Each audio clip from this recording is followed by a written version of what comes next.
Parmesan on the Sligo. Yeah. And there was a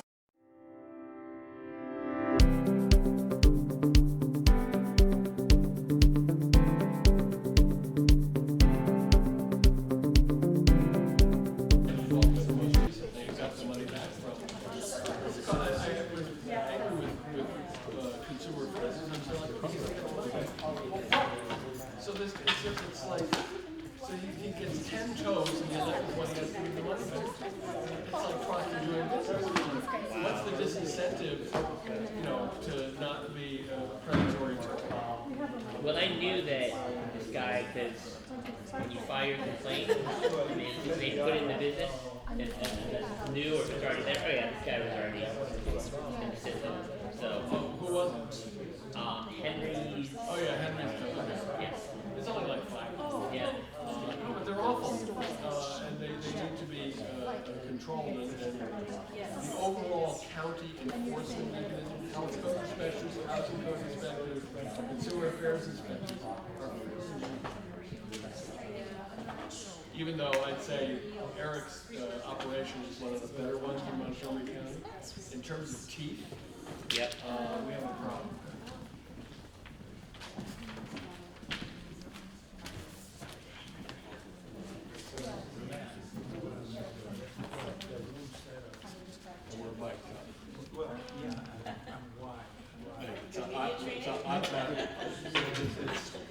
So watch your language.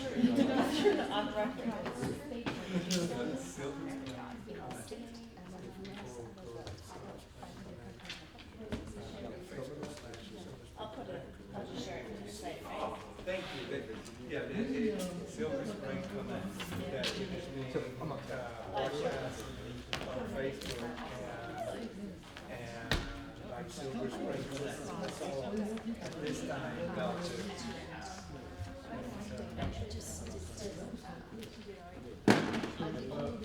Groupers? Go ahead You are give me 2 minutes. Give me 2 minutes. give us a 2-minute warning.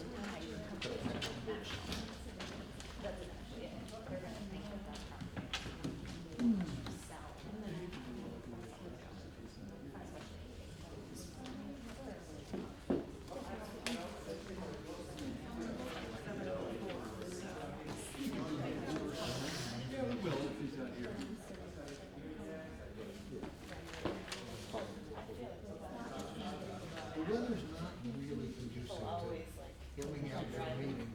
It's pretty hot. Yeah, it is like, this is one of those nice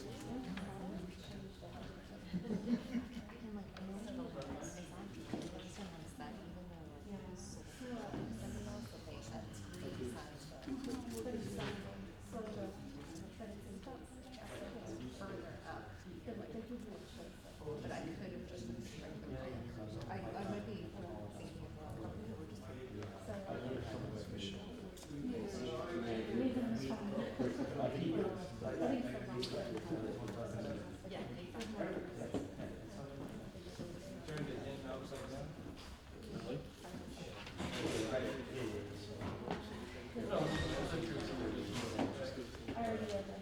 Okay. All right, good evening, everybody.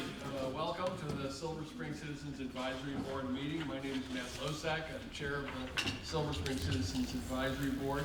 We have a couple of pieces of business that we do at the top of every meeting. But before we get started, a couple of ground rules. When we get to our agenda, we will have our presentation, and then the board gets the privilege of being able to ask the questions and make comments first, and then we turn it over to the audience for your questions and comments. To get started, we'd like to introduce the board, and then if you'd like to introduce yourself. So I'll start over here on my right. Hi, I'm Melanie Vanderkay. I am a member of the Tree Committee and South Four Corners. I'm Janice Marquez. I'm from the Oakview Community Association. Patricia Gurman. I live in downtown Silver Spring, and I'm on the Neighborhoods Committee. Don Slater, I am the co-chair of the Tree Committee, and I live in Park Hills. Lizette House, I'm in Falkland Chase, and I am parliamentarian and co-chair of the Neighborhoods Committee. Matt Losak, downtown Silver Spring. I am Catherine Lucas McKay, member of the Neighborhoods Committee and a resident of Woodside Muse. Sophia Bushin, and Mount Raymond, Silver Spring, downtown. Mark Mendez, Rosemary Fields, Secretary. John Sophie, I am co-chair of the Neighborhoods Committee and I live in East Silver Spring. Roberto Rodriguez, Director of the Silver Spring Regional Area on behalf of our County Executive. Sir?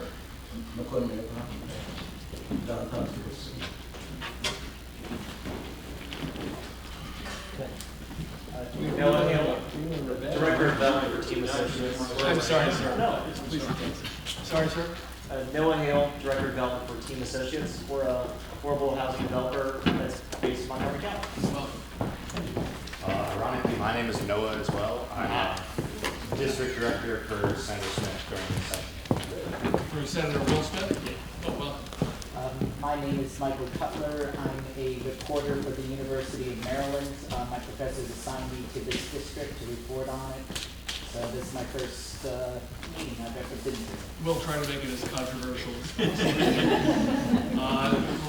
Ma'am in the back in the yellow? Well, hi, I'm Judy Stiles. I'm with the County Executive's Public Information Office. Lisa Martin, Silver Spring Town Center and Silver Spring Blues Festival. Well, I'm Catherine Musick and I live in downtown Silver Spring. Mike English, I also live in downtown Silver Spring. Beth Merlo, I've been in downtown Silver Spring for about 13 years. Lisa Mandel, Crawford City Council Chief of Staff.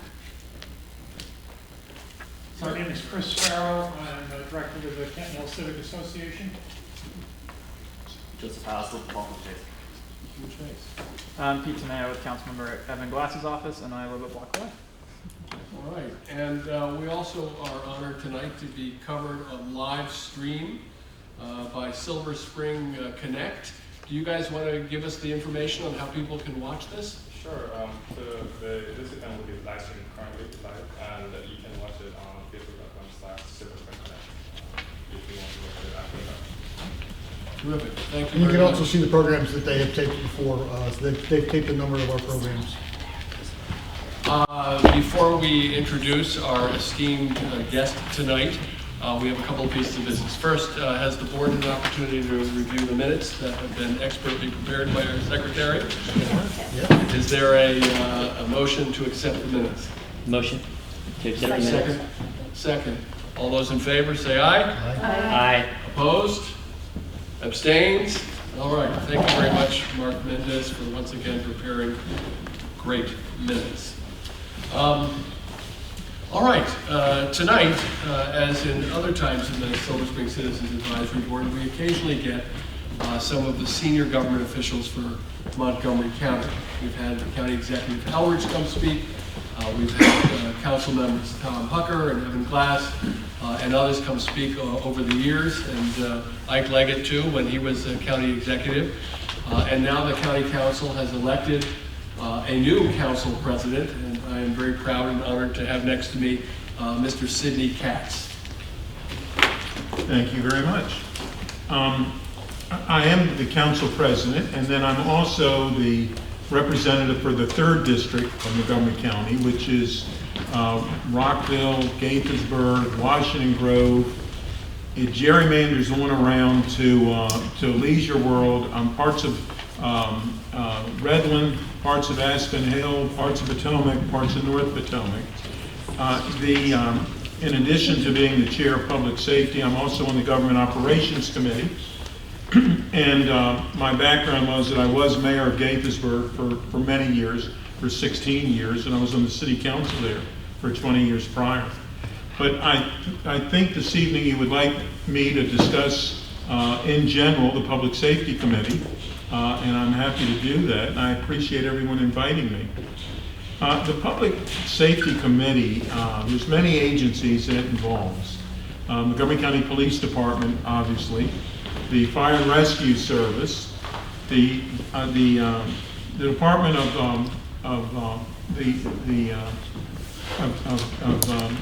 the jail, and the sheriff and park police, the Department of Corrections being the jail. For the budget itself, it's, to round it up, the council will get for the FY21 budget on March the 15th. And actually it'll be March the 16th because of the way the calendar works this year. But the fire and rescue, for last year, for FY20, fire and rescue received about $225 million of the budget. The police department received around $300 million. The Department of Corrections received about $70 million. The sheriff around $25 million, and the park police around $14 million. The budget itself is close to the entire county operating budget, is about $6 billion. And when half of that money immediately goes to the Board of Education, and that's mandated by, once you give it under maintenance of effort, once it's given to everybody's shaking their heads, so you know, I don't have to explain maintenance of effort. But once you get that money, once that money is given, then that money pretty much every year goes. So it's about half of the budget goes to Board of Education. The next tranche down, about that $625 million, goes to public safety. But it's all these various agencies. And there's other agencies involved with that as well. Consumer Affairs is under public safety, as an example. The next tranche down, just for those of you who are interested in the budget itself, the next tranche down, the third group is debt service for Montgomery County. So if it were a department, debt is not a department, but if it were a department, it would be the third largest department that Montgomery County has.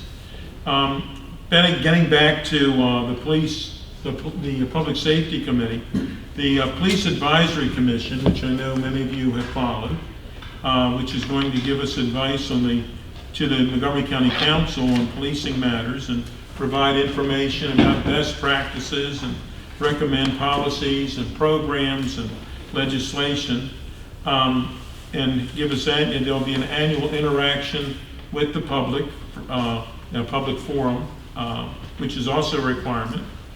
And the process for those appointments is literally being formulated as we speak. With a little bit of luck, it'll be this month that we actually start to advertise for people to be on that board, but that's what we're working on right now. We just recently had a public hearing on community policing, and that will come before the Public Safety Committee. And now that we've had the public hearing, the discussion will be this week on community policing bill. More than likely, it's coming before my committee. More than likely, it will be strictly a work session. There won't be a vote taken. We'll get some additional information on what people are suggesting about the community policing bill, and then we'll go from there. One of the major discussions with that was the school resource officers. And there's people that were less than supportive. They felt that school resource officers are not something that we should be considering. And one of the suggestions in that bill was that they actually have more school resource officers. We've since heard from people, and I haven't gotten an updated packet. We'll get one, I guess, tomorrow. But whether or not people have sent in additional information, I don't know. But I can tell you I've heard from several people about school resource officers since, and said that they did not come to the public hearing because they felt that it wasn't something that was controversial.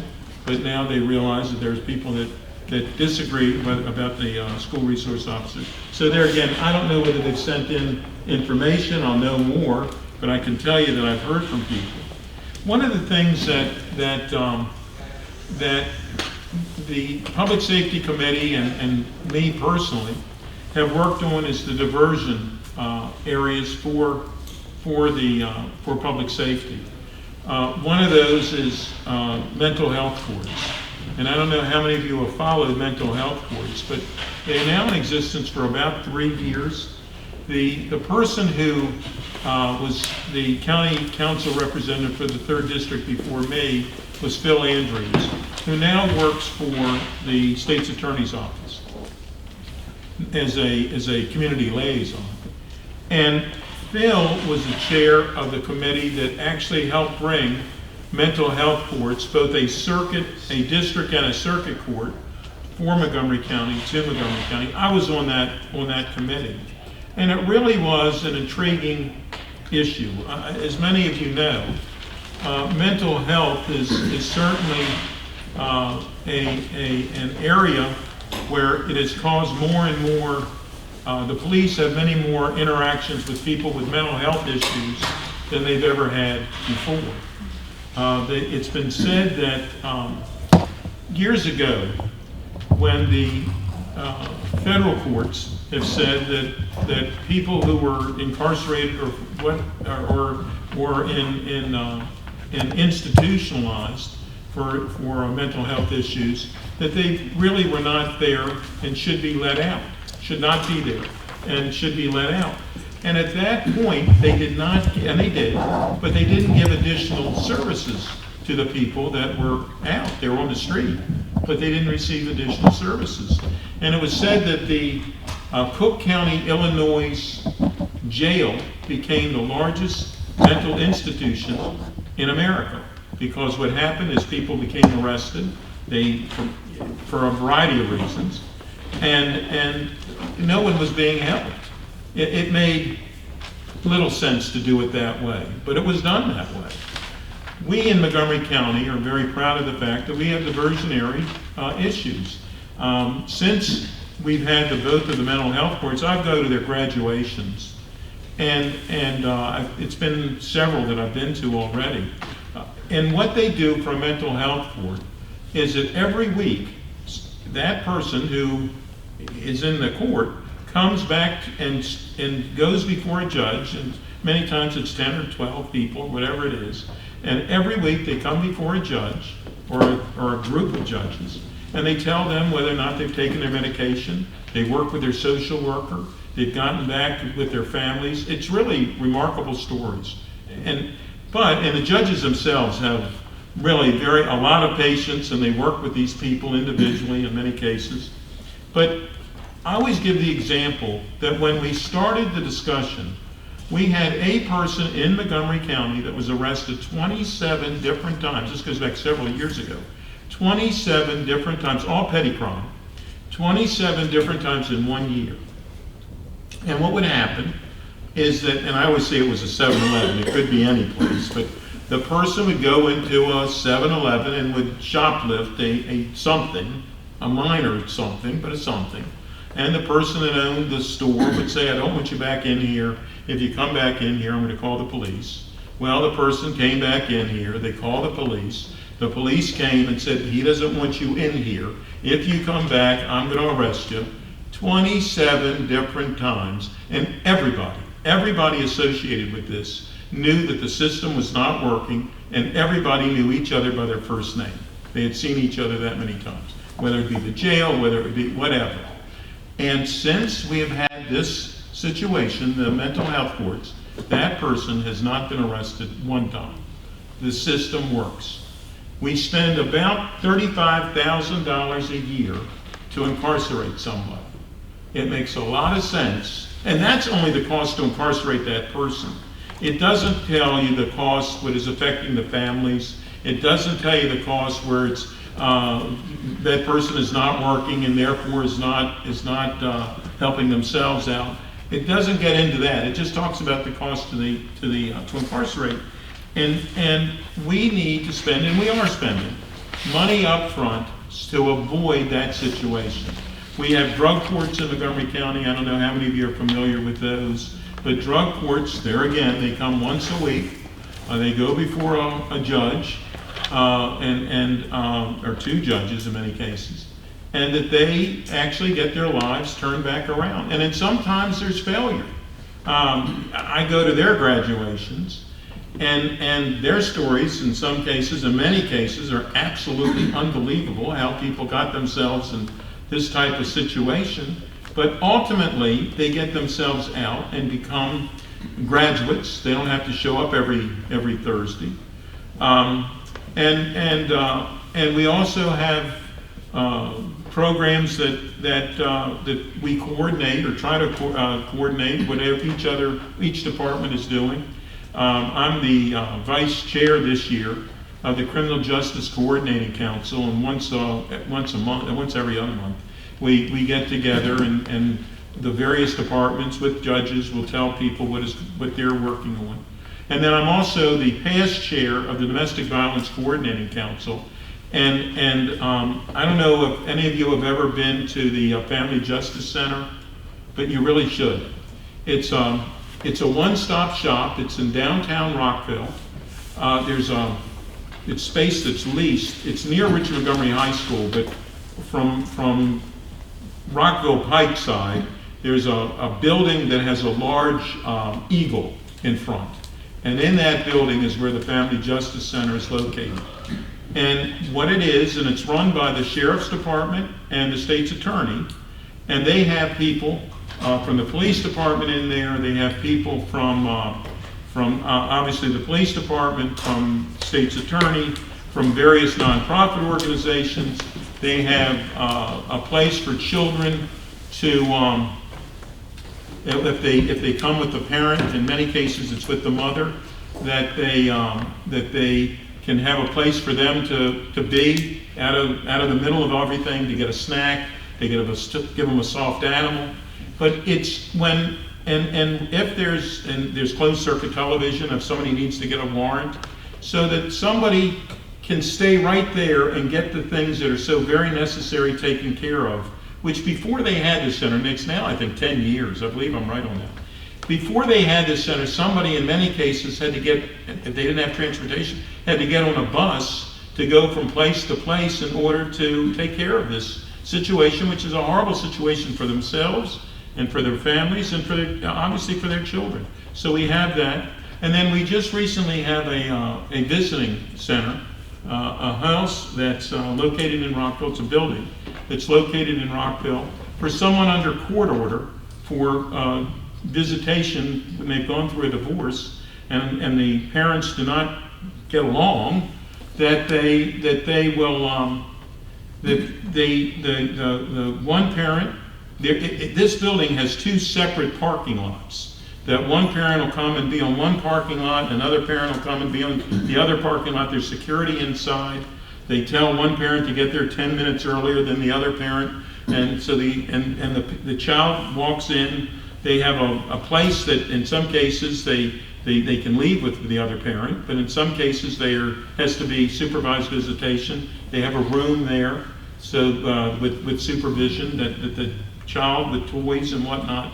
But it's in many counties what they have done is that the parents don't get along and they'll say that they brought the child back late. So they'll go to I keep picking on 7-Elevens here, but I don't mean to pick on every 7-Eleven, but they'll go to a 7-Eleven and they'll buy a pack of gum so that they can get a receipt that shows that they were at the 7-Eleven at 5:59 when they're supposed to bring the child back at 6 o'clock. Well, that's no way to do. So in this case, there's people that know that they have been there on time and whatnot. So we've done that. We have community engagement across all public safety departments. We, fire and rescue certainly, and the police and others. The body worn cameras is something, an initiative that Montgomery County does have for both the police and the sheriff's department. Not every department has, not across the United States. In Maryland, not every person that's a police officer has that, but in their case we do. And for the fire and rescue, we certainly have fine equipment, and the county prides itself in the fine equipment and fine training that our officers have, the apparatus and gear. And they just started a frequent flyer program that to help people who are constantly calling 911. In many cases, they don't need to go to the hospital. They don't have a personal physician or whatnot, and they have issues. And so the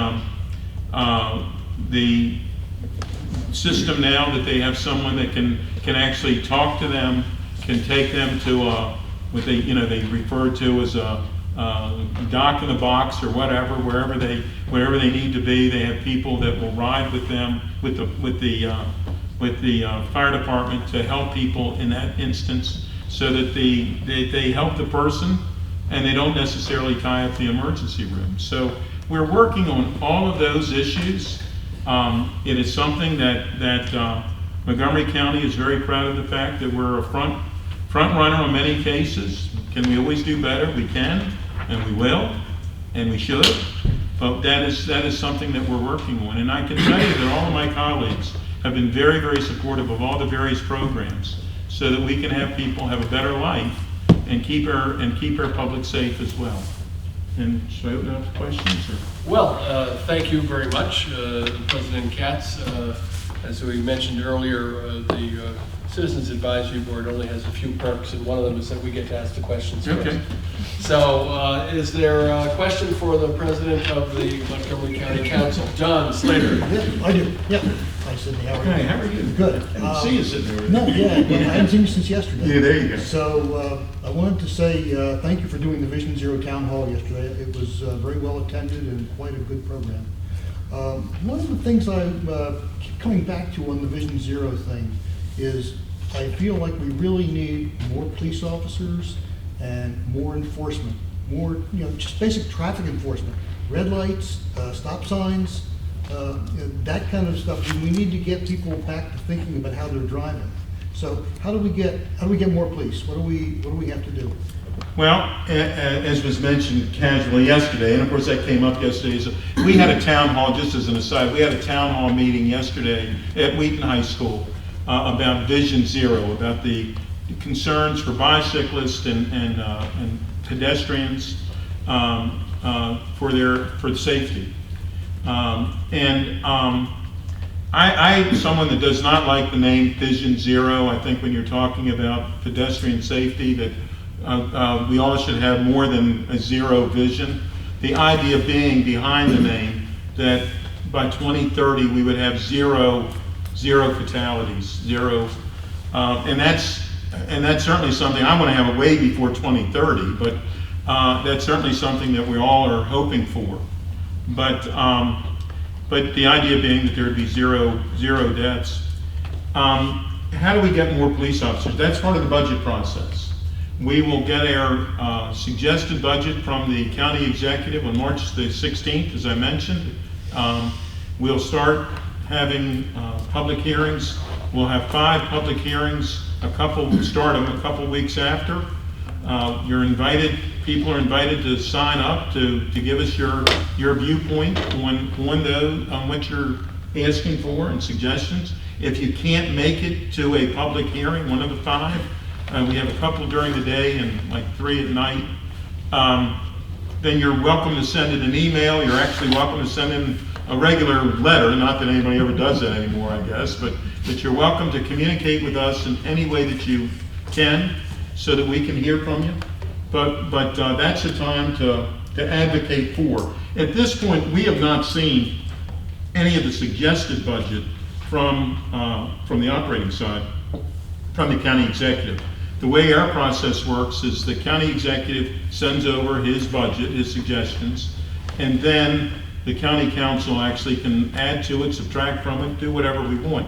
The state of Maryland does not exactly work that way. The governor sends over a budget and the legislature can only subtract. So we don't have it that way. But the only other issue on that is when the county executive sends over his budget, if we want to add something to it, we have to figure out what we're taking away in order to do that. Now, last year, Mark did send, I think he earmarked, or did not earmark, about $10 million out of the $6 billion, which $10 million is a lot of money, except when you're talking about it in the context of $6 billion, you know what I'm saying? Indeed. So that was a help, because we didn't have to take every dime from something to get it somewhere else, but it really was not the greatest help as much as we would like. But please, come out, testify, send us an email, do whatever you need. But we also heard from people yesterday saying the same thing. We did have a discussion here at the Citizens Advisory Board on the Vision Zero thing, and I think we all agree Vision Zero is a terrible name I agree. for this, but we're living with it. Yeah, it's a nationwide thing. One of the concerns that was raised repeatedly that seemed to be in contrast to the discussion with the policymakers was that on one hand we had a discussion about what could you do, sidewalks and lights and so on, that all seemed to make sense, but there was no discussion or seemed to be little data on what actually caused these deaths. And while some of them had occurred at intersections and some of them had been sort of obvious because of some infrastructure problem, many of them seemed to be because people were crossing where they shouldn't, they were crossing at night, they were crossing in places that had very little to do with the millions that would be invested to fix it, that still would be addressing that issue. So we had asked that someone, the state, I believe were the people who were presenting at the time, to please provide that data. How are people getting killed? What happened in those circumstances? And how does that science inform your spending and policy decisions? There was a question over here. Yes, ma'am. I want to tag on to that, Catherine. and not to disagree with you publicly, Matt, but I'm going to just say that the first time that's ever happened. And it's being videotaped. It's the first time. over the past 6 months at least, the vast majority of the fatalities in Montgomery County have not involved pedestrian or cyclist at fault. They have been shown not to. And I think that's something that's really important when you think about budgeting. My question is budget and Vision Zero related. If, say, we felt that having more traffic enforcement police would do something to address the comment at yesterday's meeting that we need to educate pedestrians that they're not safe anywhere, not even in crosswalks, that maybe that's a... Yeah, I don't know that. Yeah. Maybe enforcement would actually help with that. But if we wanted to deliver those messages, given the really tight timing of the county executive's budget and your work on it, when do we need to be weighing in with you? Given that... Right now, tomorrow morning, whenever. Right, so like March 17th at 9 a.m.? Yeah, whatever. I mean, okay. the process itself, we'll have the public hearings, and then it'll go to committees, individual committees. Then it comes back to the whole council. Then you have to start juggling about, because we'll add and subtract in various committees. We have to figure out how this money's going to work together. But the sooner, the better. But to get back to your point, first off, Wade Holland, who is now, I guess he's in his second week, he's a Vision Zero coordinator, was there yesterday as well. I know that many of you knew Wade from before. And he's certainly somebody that is going to be doing collection of data and whatnot. And it's engineering, it's education, and it's enforcement. It's the 3 E's for Vision Zero, regardless of what it's called, whether I like the name or not, that's what it's called. And we need to be certain to figure out how we're doing that and coordinating that.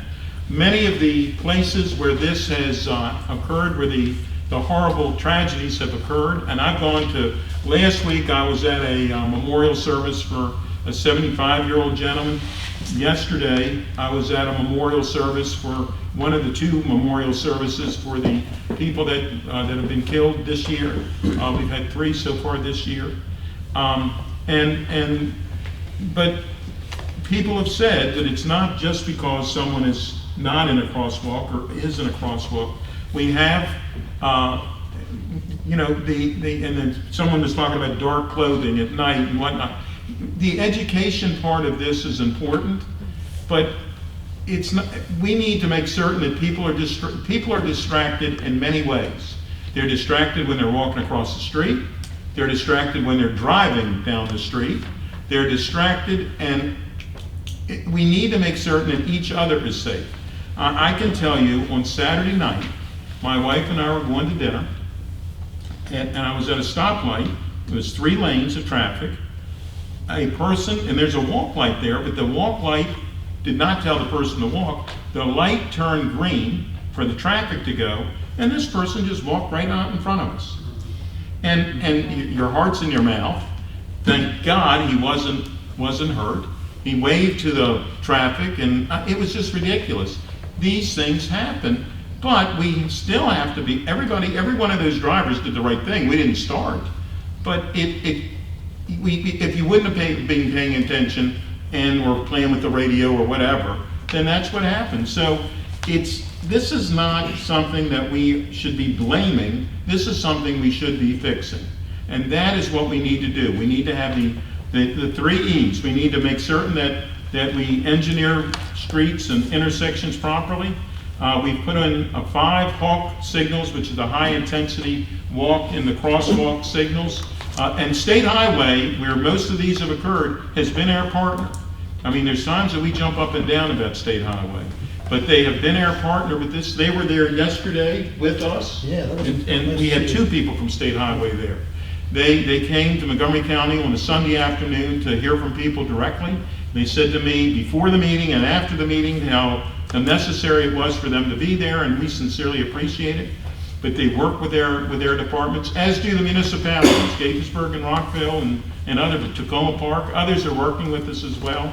This is something that all of us are taking very, very seriously, and this is something that we need to continue to work together because it's our loved ones that are being affected. Thank you. Can you talk a little bit more about school resource officers and what the different perspectives are on that? Well, there are those from the public hearing that believe that school resource officers are not something that they like in schools. That they, and I don't want to put words in their mouth. You can go back and actually listen to the public hearing on community policing. It was a couple of weeks ago. I mean, it's it's archived. But they felt, and they had some examples of where a school resource officer did not treat a student fairly and those types of things. I can tell you that I've heard from people since, I know school resource officers, that said that there's always a good and bad example of everything anybody ever does, but they know of many school resource officers that have helped many a student, many a child, that it's a safety factor for the school itself, that, and they're going to put words in somebody else's mouth, what they told me, but that they believe that it is something that we should continue and should have more of, and that and in many cases, I know of school resource officers that actually have gone into either the classroom to teach, whatever is being taught that day, not that they're there every day. And I know of school resource officers that have been the sponsor of a club, that they'll go and work with young people after school. And so, I believe that school resource officers are a good part of what we do, and that's what I've heard. But there again, I haven't seen any additional information. The night of the public hearing, I think there was 20 people, and many of them spoke against school resource officers and other things part of this bill, this community policing bill. But I heard from people afterwards that said, look, I didn't show up to speak because I didn't think it was going to be controversial. I figured it was just going to fly through. Why would I be there? So anyhow, that's what we're going through. I think also there's been some concern about discipline in schools becoming more of a legal problem than a school discipline problem. So I'm sure that's come up a bit too. Other questions from the board? Mark. We have the opportunity to hear from fire and rescue and police every month at these meetings. And I'll just make note that the last 2 months, fire and rescue first and then 3rd District Police last month, basically hinted as much as they don't have enough resources given the growth of downtown Silver Spring. I think they were saying there were largely the same number of police officers over a 20-year time period when the population is 5 times more and more daytime employees. So beyond some of the specific stuff like the Vision Zero, will police be allocated by recognizing population growth and things like that? Well, there again, that was going to be part of a budget that's going to be, when she's going to start sending March 17th, right? Aren't you going to send in your information? And it would be it would be very helpful if you have, I'm not trying to convince you what your opinion should be, but it would be very helpful for you to send us your opinions. because you do get both sides of the issue. You have people that, you know, want less. I mean, you know. Well, this board is very shy. So. Yeah, I know that, and as are you. But that's something that if you have an opinion, please, you know, don't be shy. We need to hear it. Other questions from the board? Going once, going twice. Nothing on predatory towing. Mr. Silky, are you sure? Might as well. So recently, my wife unfortunately experienced a situation with predatory towing, where literally she had her car. She was trying to do a good deed, taking 3 of my daughter's classmates to school on Friday in the pouring rain, and within 4 minutes, she thought her car was stolen. Unfortunately, she ended up being a towing As bad as situation. it wasn't stolen. Yeah. Yes, that was a good thing. Yeah. But I'm just curious what types of things that the county council is trying to do to address these situations. We were fortunate enough that we could afford to get our car back. We know that there are many that aren't in the same situation. What types of things are in place to try to address this? Well, the first thing I would suggest is you call Consumer Affairs. Yep, that was done. Yeah, okay. Definitely.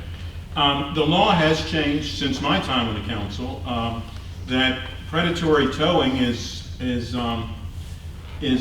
certainly not done the same way it was done prior.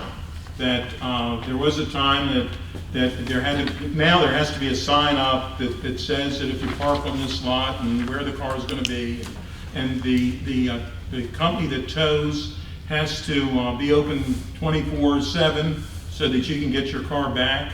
The fee that they charge has been, I think it's set, I believe. I'm not 100% sure on that one.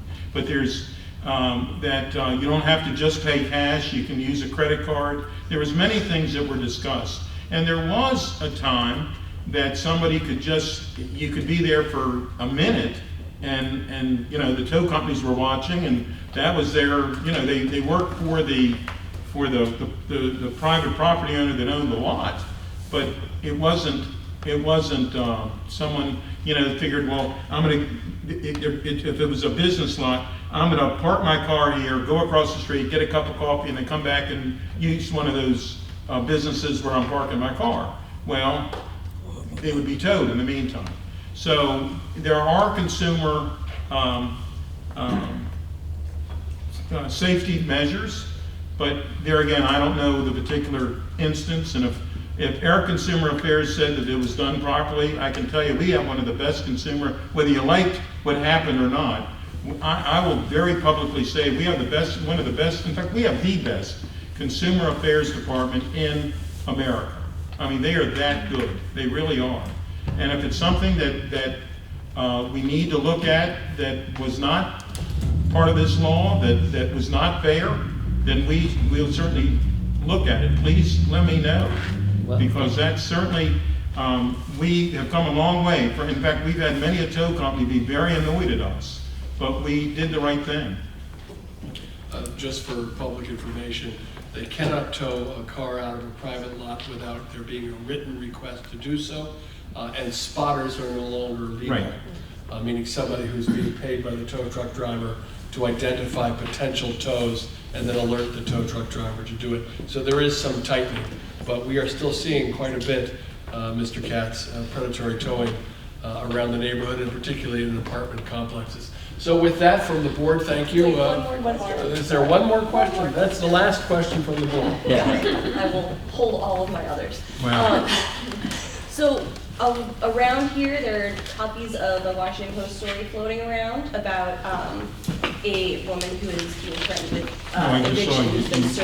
eviction notices. Yeah. Right. So the reason I want to ask you about this is that it started with an off-duty police officer wearing his uniform harassing the woman. And like, what are the rules around conflict of interest for what police officers can do in their second jobs? And are they allowed to wear their uniforms while they do it? And what is the enforcement mechanism? Well, first off, a police officer on a secondary job is allowed to wear their uniform. They, Wow. yeah, they are. Wow.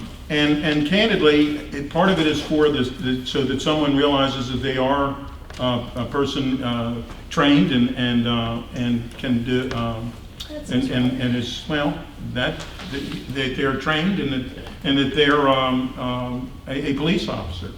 They are allowed to do that. Now, what are the actual particulars in this instance? I don't know whether something was not handled correctly or was handled correctly. I don't know that, and I certainly can't, and I haven't read this. But if there's a question, you can certainly call the police chief and have them, and there's an internal affairs department and all of that to see if there's a concern about how something was handled. Would the Public Safety Committee be open to discussing conflicts of interest or wearing your uniform in a second job? Because those things seem problematic. Well, you can certainly, it would be something that more than likely is a part of the bargaining issue from the police. So that would be under the county executive side rather than the county council side. And of course, it gets nice and confusing when you deal with the county, but the police don't work directly for the county council. They work for the county executive, I mean the personnel side. The county council controls the money, so therefore there's a balance of powers here. But for personnel, they don't work direct. I mean, I don't, the police chief doesn't work for me. He works for all of us, but not for me directly, you know what I'm saying? So if there's a concern, that's who you should be contacting in the county executive side. Questions from the audience for President Katz? Yes, sir. More of an addition after that brief question. I said earlier I represent Senator Smith, and he actually has a bill coming up in the next couple weeks. I don't remember off the top of my head when the hearing is, that would deal somewhat directly with that. The bill would require when a police officer is working a second job in which they are either wearing their uniform while at this off-duty job or using their service firearm while at an off-duty job, they would have to wear a body camera. So they would be wearing a body camera now. No. He wasn't wearing a body camera? You turn it off when you're off duty. Yeah. Perhaps not in Montgomery County, but at least at the state level, there's no requirement that you wear a body camera. Well, that could be. That I don't know. But I think anyone that wears a body camera, once they encounter they don't leave it on 24/7. But once they encounter someone, I believe they turn it on. But I don't know that for sure. But I believe that's right. That goes to the heart of the confusion here, that in my experience with hold downs or moonlighting police officers is that the private industry was paying their salary, but they were paying to have them within proximity of the business to be police officers. If they are there in uniform but acting as private security for the industry, that's where the confusion by the public side as to who are you working for? Are you working for us, or are you working for, in this case, the property manager? So it's an interesting question. Thank you to my colleague, Catherine McKay. Other questions from the audience? Yes, sir. Councilman Katz, will you tell us about your other committee assignment, government operations? I guess your predecessor is the chair of the committee, and what's going on in that committee's jurisdiction? Well, no. Government operations, the chair of government operations is Nancy Navarro. You only get, when you're on the county council, you get to chair one committee. And my predecessor, Phil Andrews, was actually the chair of public safety. Not that it goes with the 3rd district, because Mark Elrich was the chair in between time. I was on the committee, but Mark was the chair.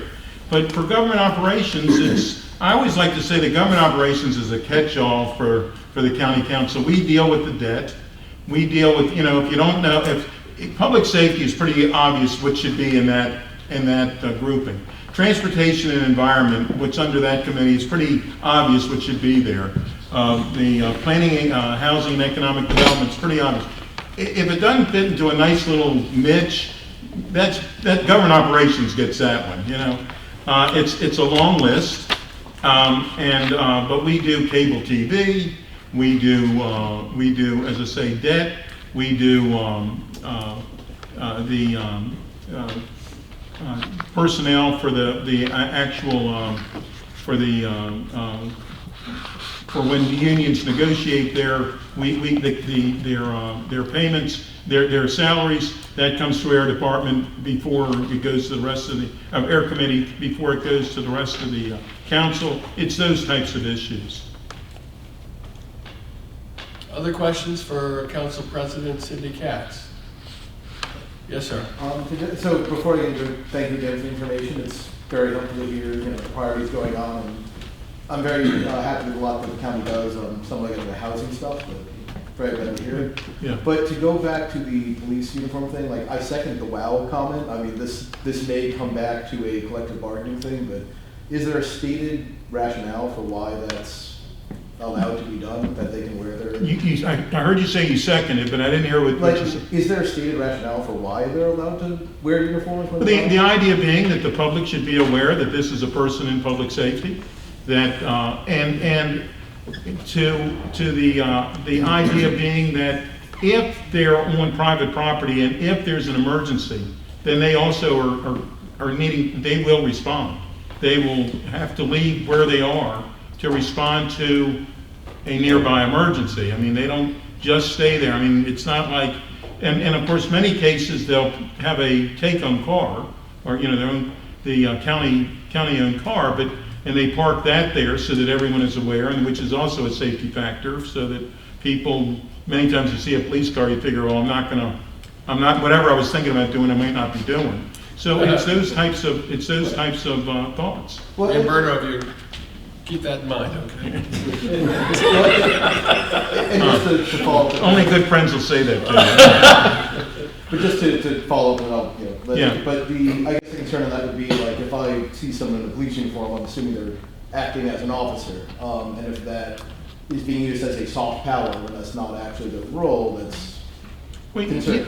Well, a police officer, whether they're wearing their uniform or not, if they're sitting there eating dinner with their family and they see something that's in regular civilian clothes and something goes wrong, they're duty bound to help out in that situation, whether they're wearing a uniform or not. I mean, they're on duty 24/7 type of thing.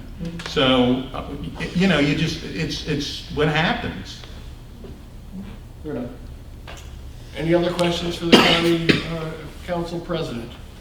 Then with that, I'd like to thank on behalf of the Silver Spring Citizens Advisory Board, Mr. Katz, for coming. All complaints and comments can be sent to your office. Absolutely. But send them to Matt first, because I know he's a guy that I'll filter them for you. I'll filter them. There you go. Thanks. Thank you for coming. Thank you. All right. Then, we are also pleased to have with us tonight another distinguished couple of guests. The Citizens Advisory Board is dealing with a number of serious public policy issues. It's one thing to have the council president here who talks about all kinds of policy issues, but it's another thing to bring up a key policy issue which keeps coming up, especially for the Citizens Advisory Board of Silver Spring, and that has to do with housing. With the election of Mark Elrich as county executive, we are privileged to have a new housing director who reflects the vision of the new county executive. And we would like to welcome Mr. Aseem Nigam to come and explain where things are. And Frank Demarais, the deputy housing director, is also here. And both are housing experts, and we are looking forward to that discussion. Thank you very much. Good to see you.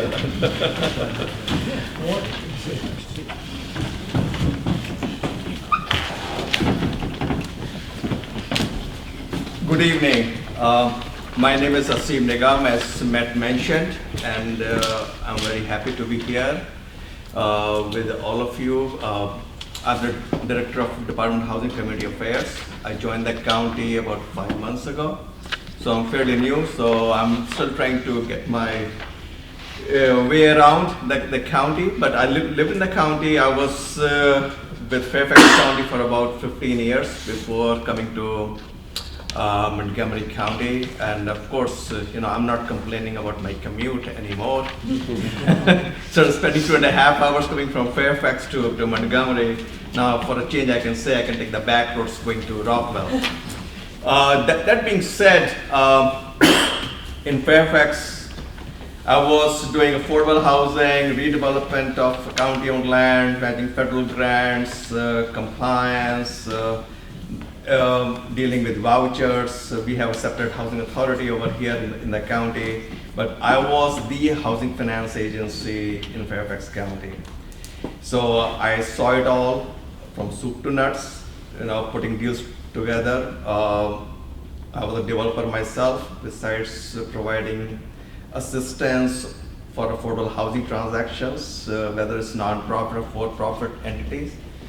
And I was very fortunate over there and I'm fortunate over here as well, that I had a board of supervisors who understood the need for affordable housing and where the housing resources from the county should go and how to help lower income population, especially those folks who are earning at or below 50% of AMI. And luckily, we have the same vision from the county executive, and I'll give credit to Montgomery County Council too.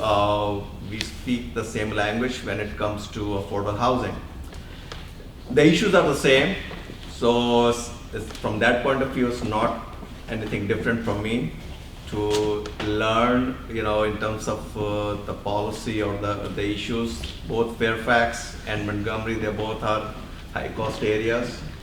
And the common denominator in any affordable housing transaction is the land cost. The land cost is the most expensive item in any development budget.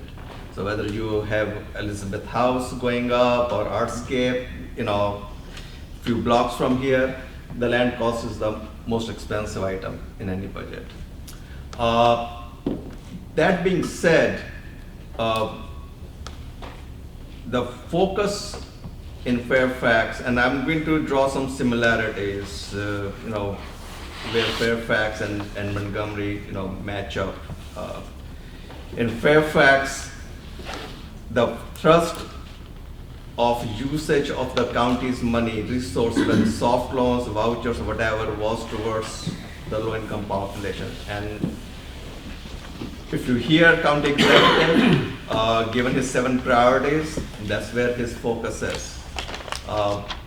That's the population that's difficult to serve, and we need to find resources to serve that population, because everyone wants to build market rate units, but when it comes to affordable housing, that's where the rubber meets the road, and that's where your resources need to go. So we are prioritizing our resources as we speak. If you go and visit our website, we have issued a NOFA. One of the things that I said during my confirmation hearing, and I heard the same comment, it was the administration or the county council, we need to come up with a process which is transparent, easy to understand, and is fair. This is not to say that my department was not fair before, but we want to communicate with our developers and other stakeholders as non-profit, for-profit entities, service providers, to make sure that they know what all resources are available.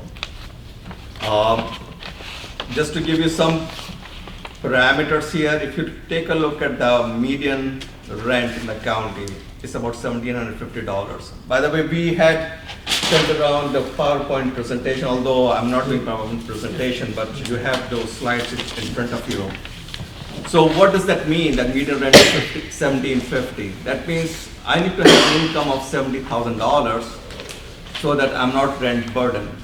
By rent burden, I mean so that I don't pay more than 30% of my income towards the rent.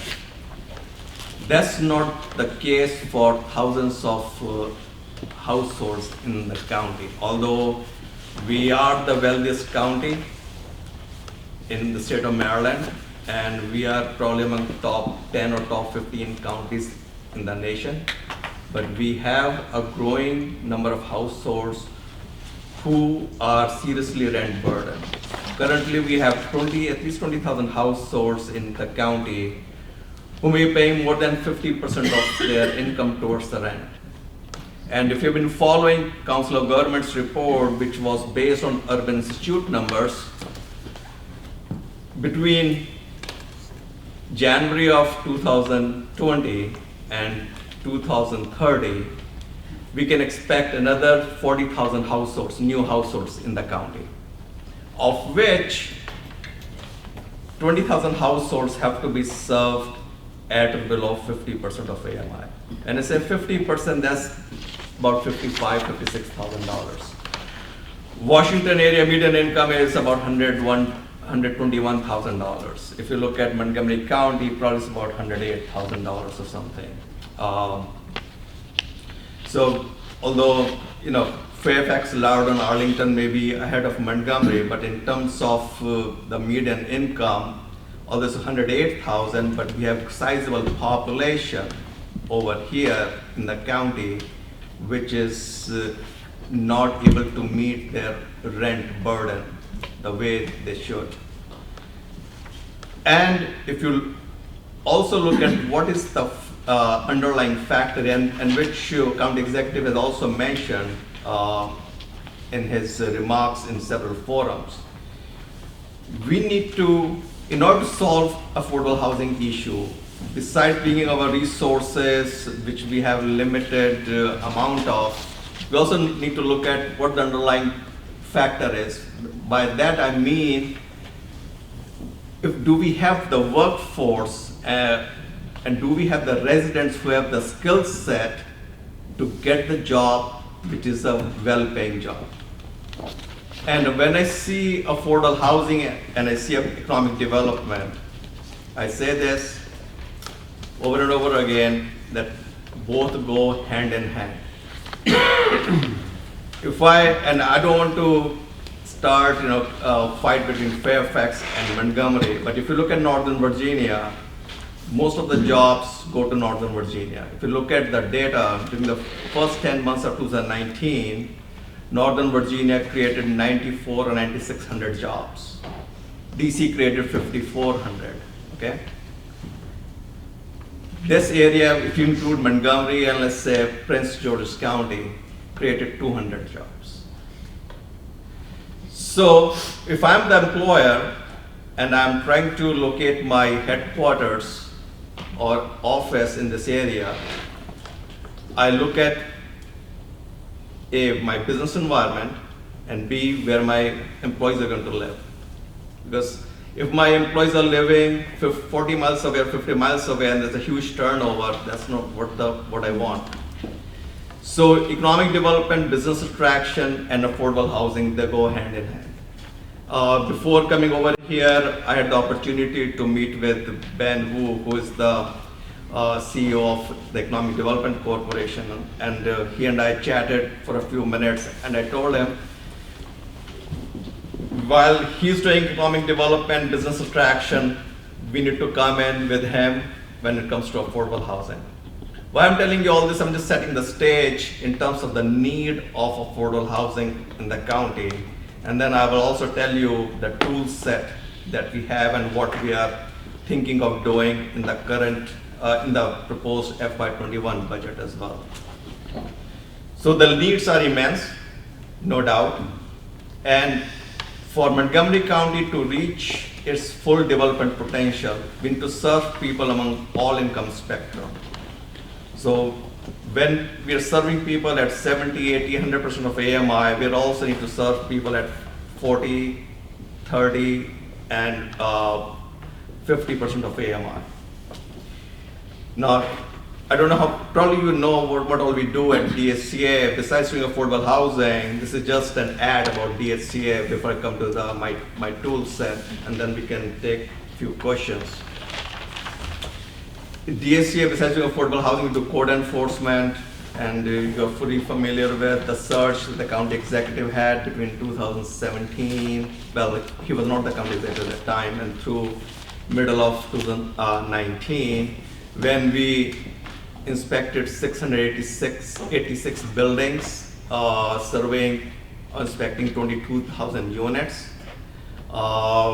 We found about 29,000 violations. We corrected 96% of them. And we are going back and looking at those 12 properties again because they're on an annual cycle. We have certain properties which are at risk, so we do those in a different schedule. And if we're compliant, then we inspect those properties once every 3 years. We also manage federal grants. We have landlord tenant office. We have common ownership communities office. So anything that's to deal with HOA, condo association, cooperatives. We have about 12 cooperatives in the county, and Fairfax I had 3. So we do variety of things, and we're entitlement community. We get CDBG and home funds. On annual basis, we get about $4.7, $4.8 million of CDBG funds, and about $1.7 or $1.8 million of home funds. And then we also do provide down payment assistance. So we provide $1 million to the state and $1 million to HOC. The limit is $25,000 per household, and the state money is pretty much gone. It was gone in November, that's what I heard. HOC may still have some money. And then we also spend money on neighborhood assistance program, looking at the needs in different neighborhoods. We provide assistance to certain non-profit for rental assistance, in terms of keeping certain units affordable for a certain number of years. That's one part that we do. In terms of the affordable housing tool set, which I'm sure you want to know, we have something called housing initiative funds. So on an annual basis, we get about $65 million. If I include the debt service on those bonds, it's about $75 million. And out of $65 million, about $42 million are appropriated funds. A big chunk of them goes to rental assistance payments, about $26 million. And a lot of money goes to HHS for the rental assistance. Part of the money goes to HOC. There's some money that we spend in our offices out of that appropriated funds. And then there are other uses also for those money. And one thing that we are going to do as we develop our FY21 budget, in order to have full transparency and so that you know where the money is, how much money is going to what entity, and if I'm the developer for a second, then I want to know how much money is there for preservation and production of affordable housing in the county. So we are trying to be more transparent. On an annual basis, it's about $33 million, give and take, including a couple of $1 million of federal funds that we have available for preservation and production of affordable housing. Then we also have payment in lieu of taxes. It's called pilot, where we provide assistance from the taxes, from real estate taxes, so that the developer can get bigger first mortgage and can help in production and preservation of affordable housing. Then we also have the federal funds, as I mentioned.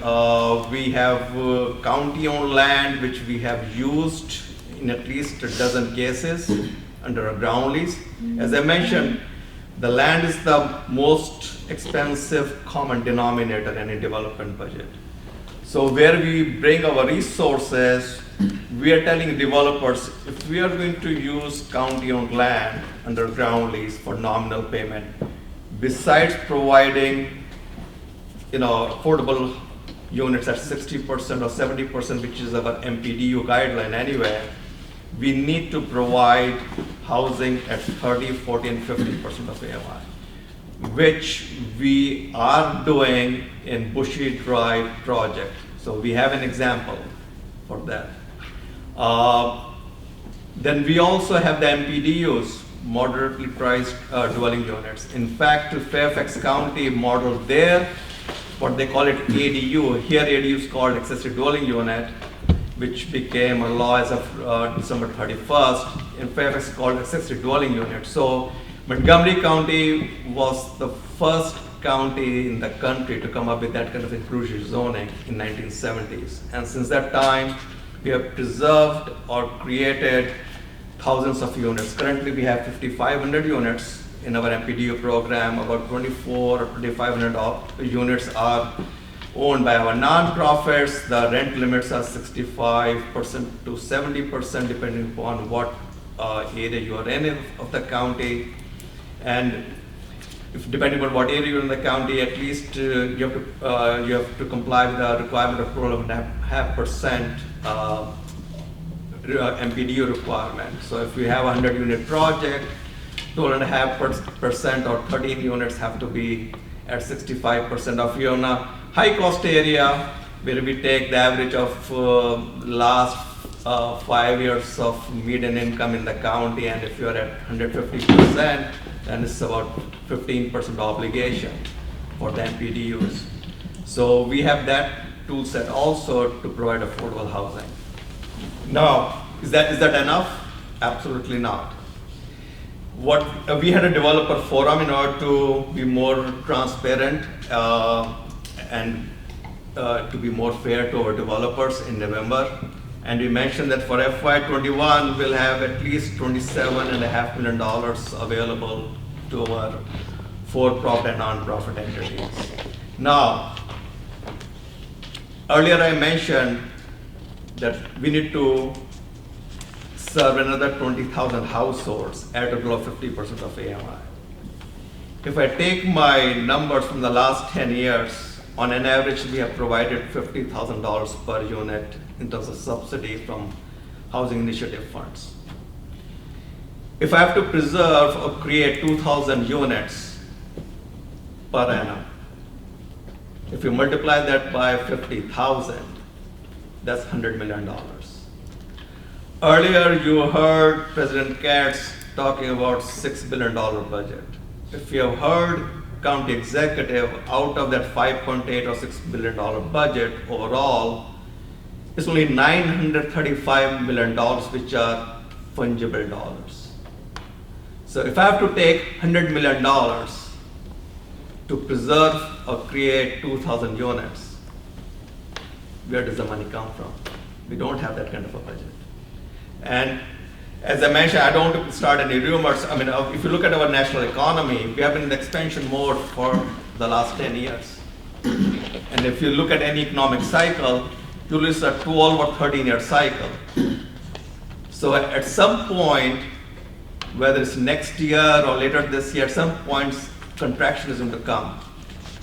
And hopefully this time the contraction will not be as bad as we saw in 2008. Nonetheless, contraction will come. So we need to prepare ourselves that how can we still provide affordable housing. So it's not just the county resources, we have to look at the state resources, we have to look at the federal resources. We have been in consultation with the state in terms of their, I don't know how much you follow their qualified action plan for the tax credits on an annual basis. We have been in consultation with them to see if they can set aside certain credits just for Montgomery County. In Northern Virginia, it was a challenge. It was a long road to travel on, but we got there. We got separate allocation just for Northern Virginia. So I hope that we are successful here in Montgomery County as well. We have asked our counterpart in PG County to join hands with us. Just getting separate allocation for Montgomery and PG County. We met with the state folks just about a week, 10 days ago. We have sent them our comments. We encourage our developers and other stakeholders to provide their comments so that we can get just allocated resources just for Montgomery County. So I'm somewhat hopeful that we'll get there. There are other things that we have asked them to do in the qualified action plan. So hopefully they will make those changes when the final QAP comes out in the next couple of weeks. So we are working on that front as well. So in terms of getting more revenue or resources for affordable housing, while we are solving things with the state and federal, that may be a somewhat a tall order, what else can we do? If you heard the county executive a couple of weeks ago during State of the County address, he's going to add $10 million to the HIF fund. Now you may think that $10 million, okay, it's not that much for the size of Montgomery County. But what we're going to do with that $10 million is about leveraging. We're going to create an affordable housing opportunity fund to create ready-to-go capital to the tune of about $40 million. And how we're going to do it? We're going to approach finance institutions, CDFIs, and other stakeholders. We approach the state too if they want to participate with us. And I did this in Fairfax, DC is doing it, so this is something which other municipalities have done, and we're going to start doing it in Montgomery County too. So assuming the county council approves that budget and we are successful in getting the money available as of July 1st, we're going to put together a fund which will be opportunity-driven fund in terms of cherry picking certain properties which are ripe for preservation, for affordable housing, which are market affordable. We define market affordable as between 65 to 70% of AMI. So if you look at purple line, there are 6,500 units along the purple line in Montgomery County. There's a bigger portion in PG County, but there's a big portion in Montgomery County which is market affordable.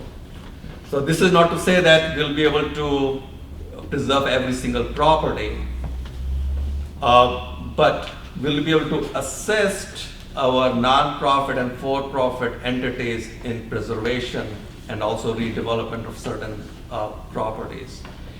We have the right, in terms of toolbox and the right of first refusal, to match any contract which may come up for 4 or more units. But the county needs to come up with cash. I cannot go and borrow money and then purchase that property. I mean, when I say purchase the property, under the law, I do have to show that I'm the owner of the property. Then in about 120 days, I need to transfer the property either to a non-profit or to a for-profit entity. That's how our ROFR law works. But my resources are limited. Previously, if you look at our 10-year record, HOC helped us in preservation of a couple of big-sized projects. But other than that, we have not been very successful in preservation of properties through the ROFR. This is not to say that we want to disrupt the market forces or anything. We are just creating this fund so that our stakeholders have a resource which they can reach out to. No doubt we can provide long-term financing through Housing Initiative Fund, but this fund will be there for 3 years. So within 3 years, the money needs to revolve. So we are not putting a strain on the budget.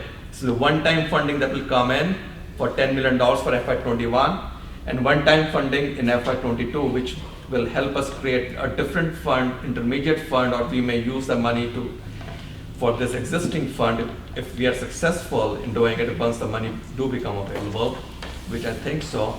But the idea is the money will revolve. So after 3 years, the money gets paid back and the money is available for other developers, if not sooner.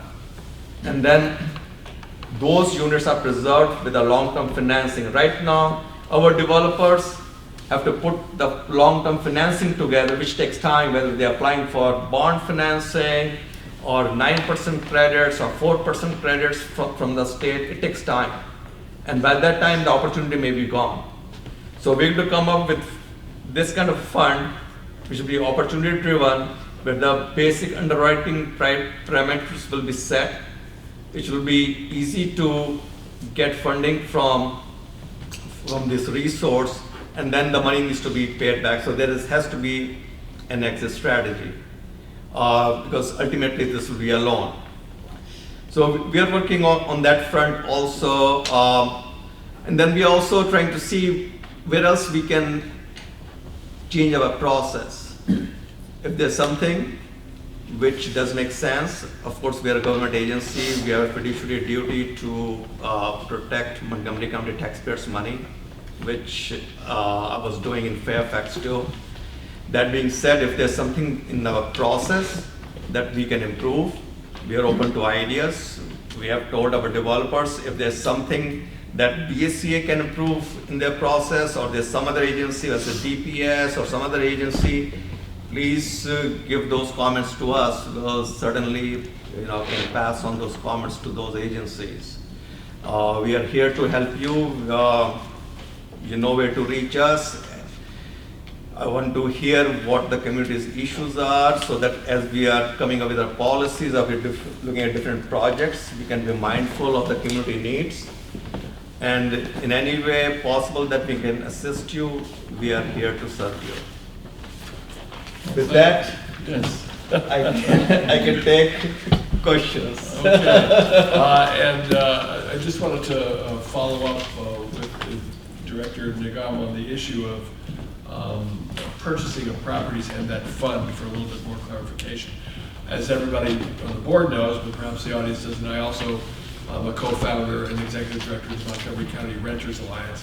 And in that role, we hear a lot from tenants who are, as Director Nigam has said, extremely rent burdened. But also we're hearing more and more from tenants who are concerned that their properties are being sold. And they don't know what to expect in that process.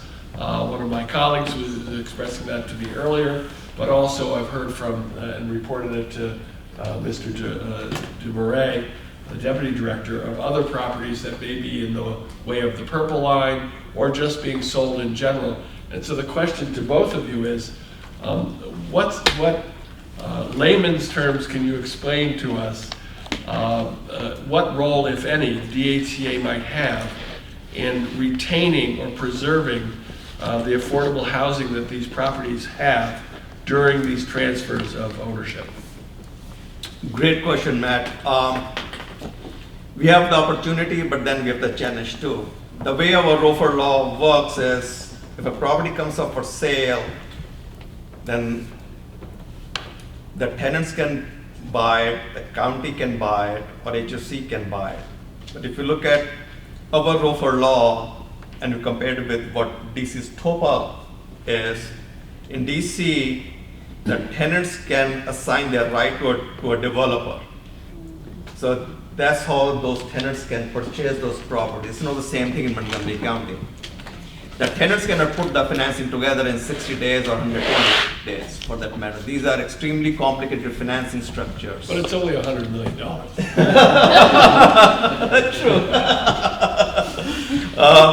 So where we come in is, more often than not, we are not successful unless we partner with HOC, who has its own resources. They have the vouchers, which is immensely helpful in serving low-income population. They have other resources which they can bring to the table.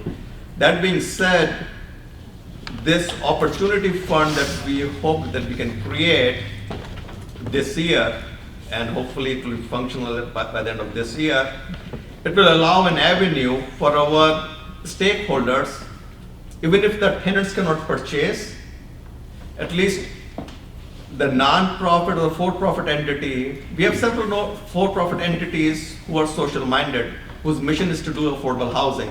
I've been dealing with those developers in Fairfax, and those developers work in Montgomery, PG, DC, and elsewhere. We are creating that opportunity for those stakeholders to reach out to and be able to use that fund for the acquisition of that property. Yes, in the end, the money has to be paid back.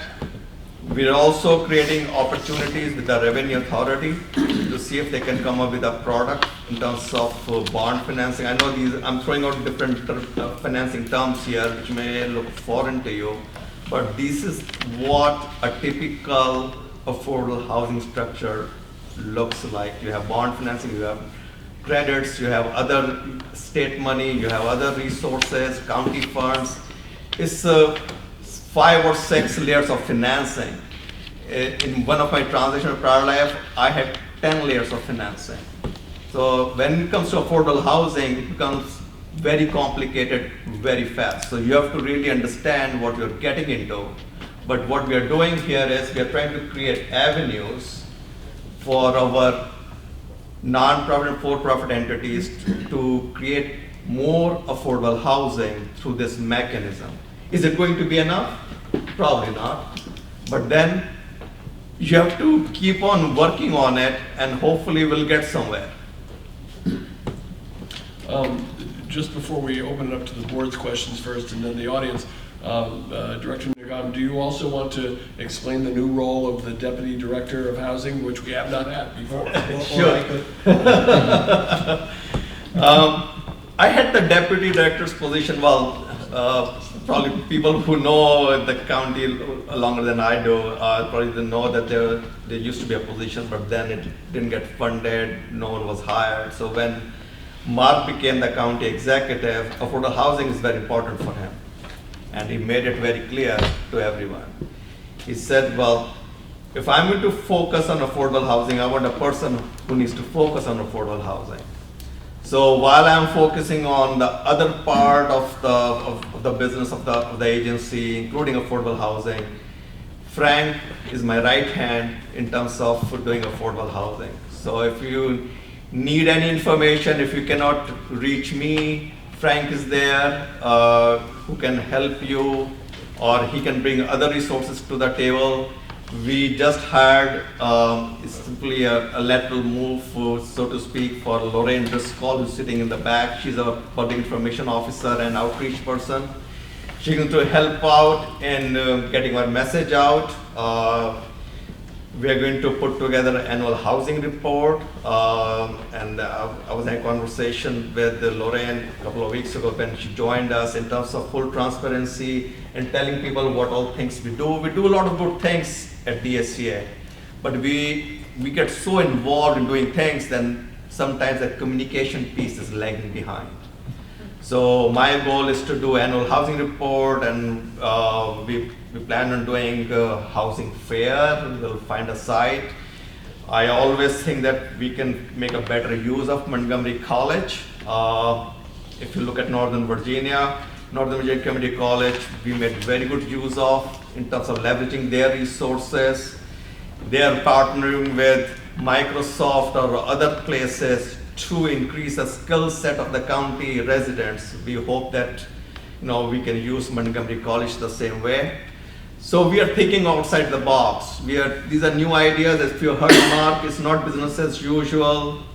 We are trying to see how else we can be innovative, how we can turn the curve to be more successful, and to show the difference. In the end, if I spend $100 million, if we have not made a difference in the person's life, that means something was a mess somewhere. So we are trying to answer the question, are we making the person's life better? Are we better off? Is my end user better off with the use of county resources? So I'm also taking a look at, just as an offshoot of answer to your question, different programs, what programs make sense. There are programs which are just sitting there, which no one has been using. Maybe it's time to look at those programs from a different lens. We are looking at our program from racial equity, how we do the outreach, how we can reach out to the population who is underserved. So we are looking at every single program from a different point of view at this point, and trying to bring more efficiency to the government, thinking outside the box, and be able to serve the community in a different way. Great. And Frank, did you want to add something to that? No, just, again, everything we're doing is focused on leveraging all these wonderful tools. I mean, staying with your point about tenants being nervous. We have a lot of price pressure, we got a lot of rent pressure building up. We have not seen dramatic increases they've had in other areas, but we're very focused on all of the properties that we can identify at risk of rent increases. And we're going to be focusing our resource, our efforts, organizing tenant activity, supporting tenants to become partners. We think it's critical that our rental communities become partners with us in helping to understand and then preserve affordability in their communities. So a lot of effort is going to be focused on where we are currently able to preserve and protect. Producing new is part of it. The first thing we have to do is preserve and protect the affordability of the communities the folks are living in today. And so the purple line and a number of the investments that we're making in creating value, we want to recapture that and be very focused on not dislocating whenever there's redevelopment, preserving the opportunity for residents to stay in their property, in their community, as we go through the likely redevelopment pressures that we're going to be seeing. All right, so we have with us the Director of Housing, Mr. Nigam, and the Deputy Director of Housing, Mr. DeMurray. Opening up to the board, Mr. Silkin. Director Nigam, you talked a little bit about working with nonprofits. One of the things that's come up to our council is that the inability of public servants, especially police, firemen, and teachers, from being able to afford to live close to where they work, and thus having to make decisions in some cases to either leave the county to go somewhere else. I know that DC and other places have creative programs for teachers and other public servants. I wanted to see if Montgomery County possibly would be pursuing such programs. They're certainly on my radar screen. If you look at school teacher salary, it's about 48,000. If you look at policeman's salary, it's about 50,000. And I mentioned the median rent of $1,750, that you have to earn till salary of 70,000. So more often than not, the person is not able to live in the county.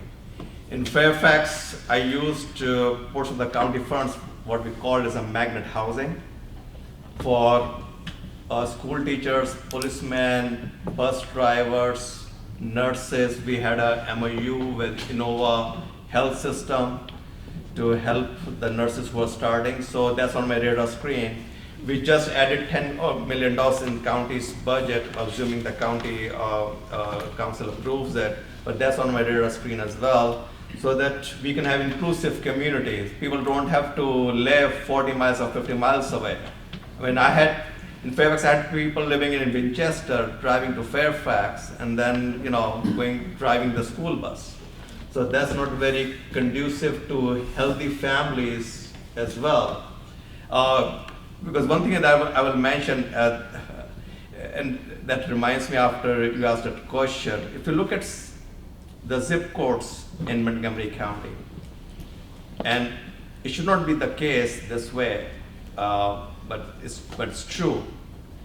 If you are living in Bethesda, Chevy Chase, Potomac area, you are more likely to live for another 20 years than living in other parts of the county. 20 years, that's full generation. So why I'm bringing this up, besides serving our public servants who are helping our children or grandchildren, or keeping us safe or keeping us healthy, we have those kind of age differences too, depending upon where you live in the county. That should not be the case.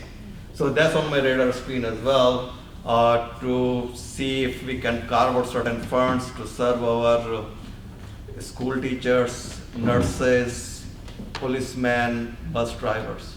Thank you. It's also 20 years worth of tax revenue for the county if you live that way. Yes, Daniel. Yes, thank you, Director, for the information you provided.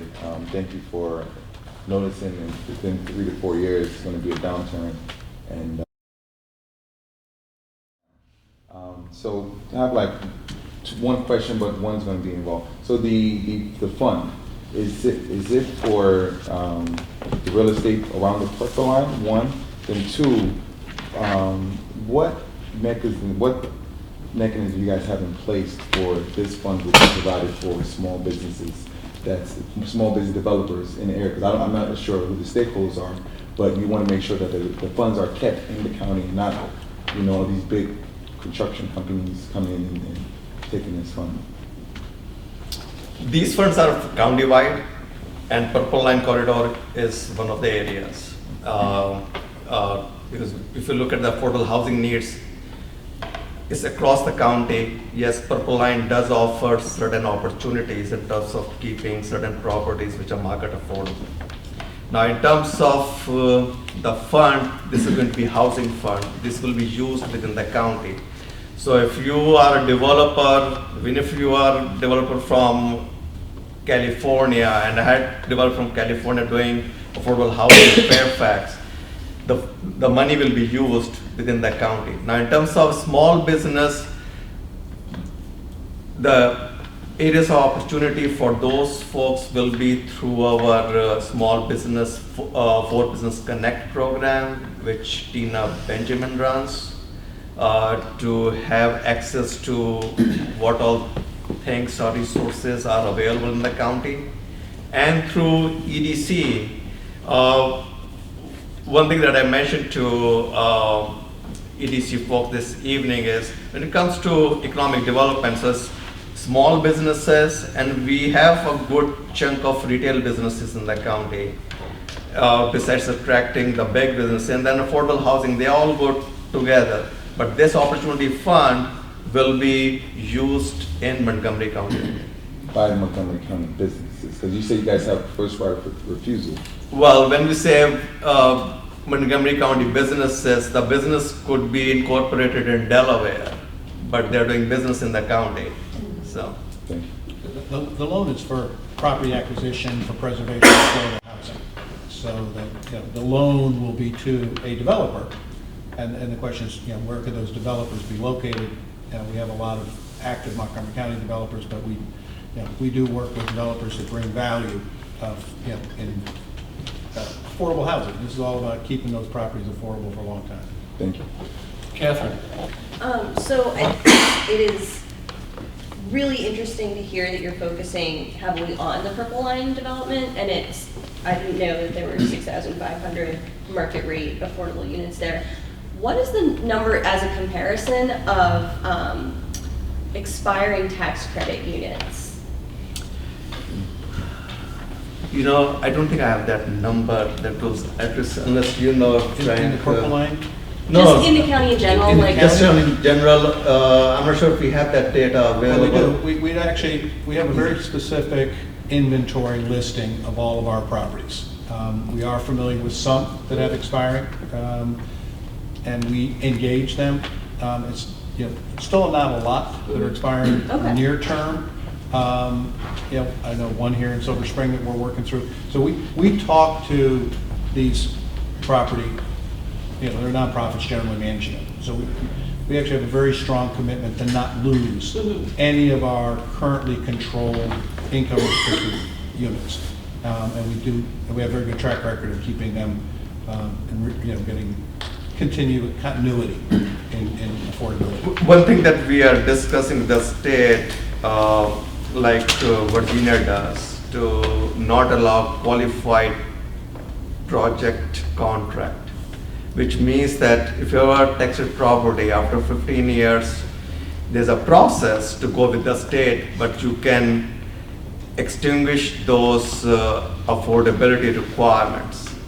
VHDA, Virginia, put a no-no on those kind of contracts. So if you're going to apply for credits, there's no qualifying. That's what you need to agree to before you even submit your application.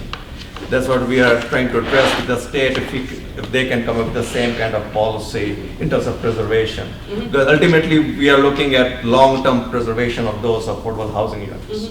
And so on that same thing, if you're looking at focusing specifically on market rate affordable that's out there, how much of your strategy there is focused on smaller landlords for many of the older 0 to 4 and 5 to 9 unit buildings that are a major part of our housing supply? Great question. For small developers, we do have a small business business application process where you can get smaller loans. Because typically when we talk about the Housing Initiative Fund, we are talking about millions of dollars, big multi-family projects. But you're right, there is a need for those small developments to take place too.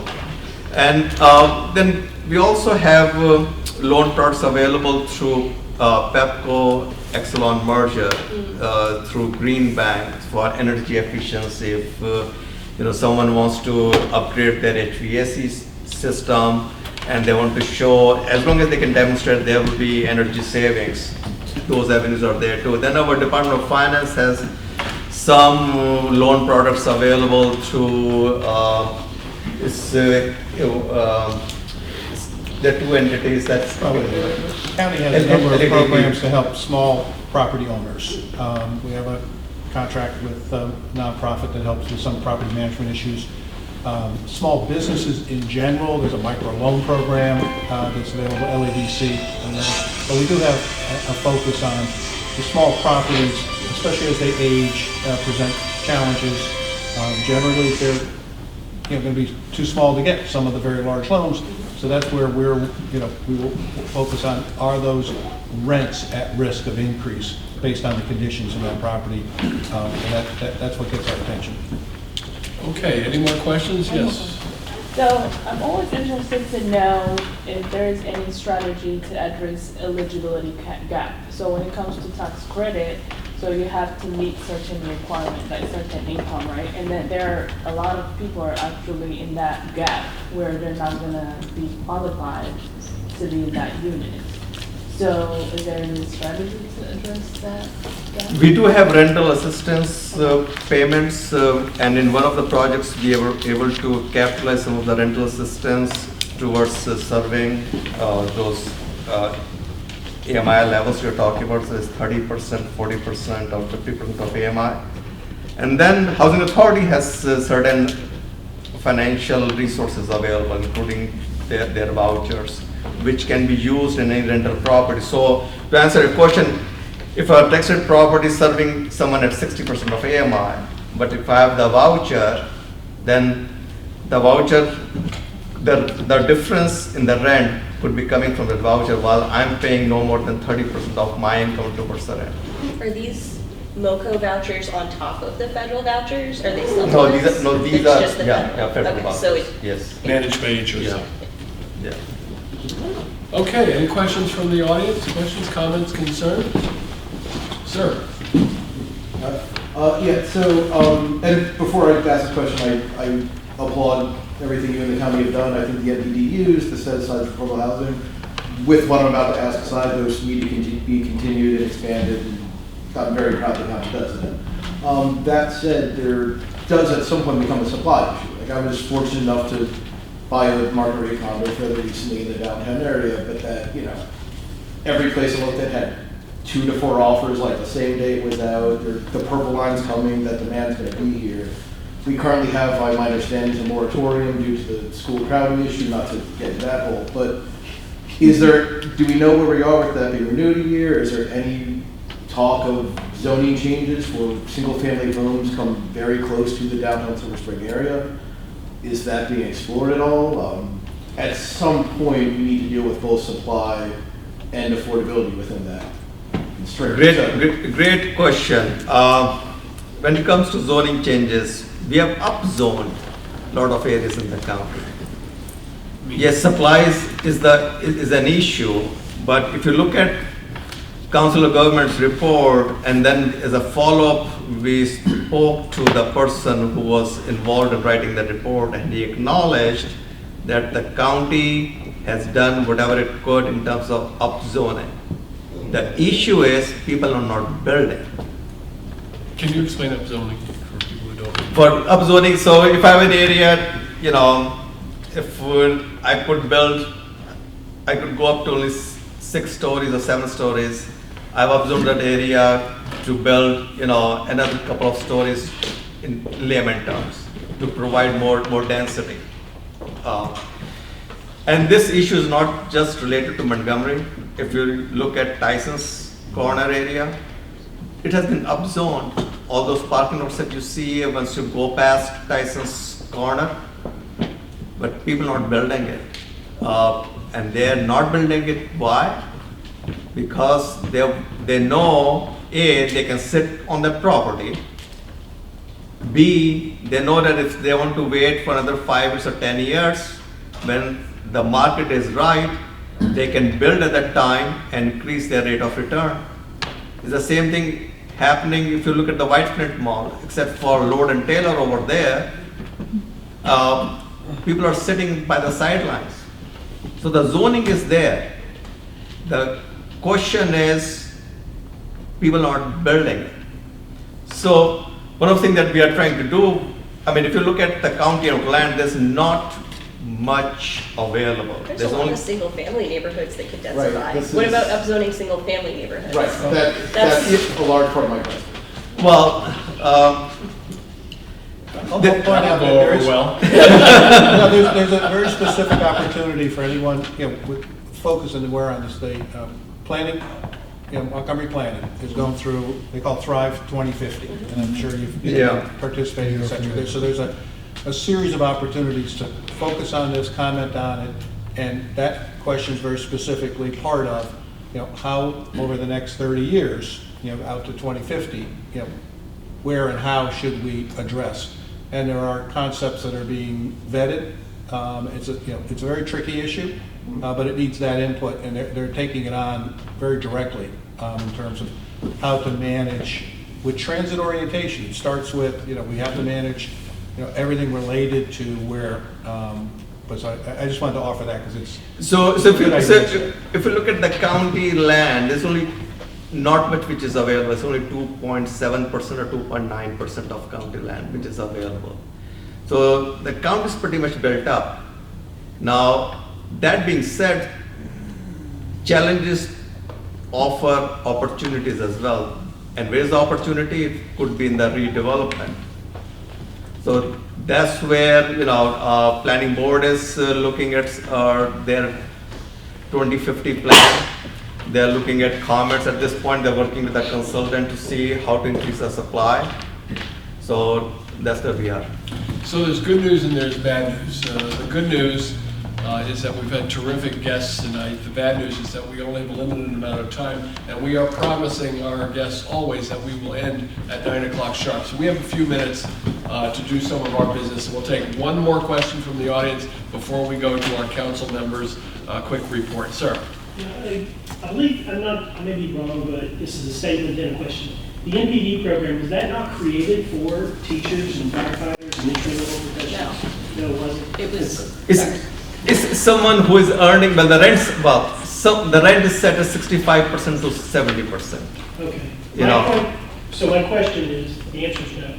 My question is in trying to get creative in affordable housing development, we have a number of military installations, Walter Reed and an Army base nearby. What is the possibility? We know that the Defense Department is going to get funded. And I'm a former Marine, I was a sergeant in the Marine Corps. We always had housing around our base or on our base. So what's the possibility of DHCA and Mark looking at maybe talking with our senator who's on the Appropriations Committee, Chris Van Hollen, to say, where's the intersection of where local jurisdictions and affordable housing needs, because they're crunched because of the population, can intersect with Defense Department budgets to build and leverage our DHCA dollars to get more federal dollars, maybe not through HUD, maybe through the Defense Department, because they're going to build housing for soldiers and Marines and sailors and airmen. But they're going to call it Trump Village. Well, regardless of whatever it's called, a mixed type of unit or some type of approach, we really have to think outside the box. Yes. There's 10,000 troops on the base over there. No, you're right. I mean, we have to look into those kind of opportunities as well. If you look at where FDA is located, GSA owns, FDA is using only 30 some acres or 40 some acres of land over there. GSA owns a whole lot of land, or Nike site, missile site over there. So if there's a way, there's an opportunity to get land over there. As I mentioned, land is the single most common denominator, which is very expensive in any of these transactions. So if we get the land, then we can see what opportunities it offers us. So on that note of everything being extremely expensive, we would like to thank our Director of Housing, Mr. Nigam, and our new Deputy Director, Frank DeMoray, for coming. This will not be the last time we ask you to come here. This issue is a big one and a complicated one, and there are lots of people with more questions and comments. So thank you very much for coming. Okay, board, we're going to move quickly on a few things. Neighborhoods Committee. Neighborhoods Committee, I guess. What are you doing next time? Where are you coming from? Where are you going? next time we are Coming going. from. Oh, okay. We're coming from her. We're coming from a very successful placemaking meeting last month. We had Councilmember Kramer with us. It was delightful. He stayed for the whole thing and was very engaged, which was great.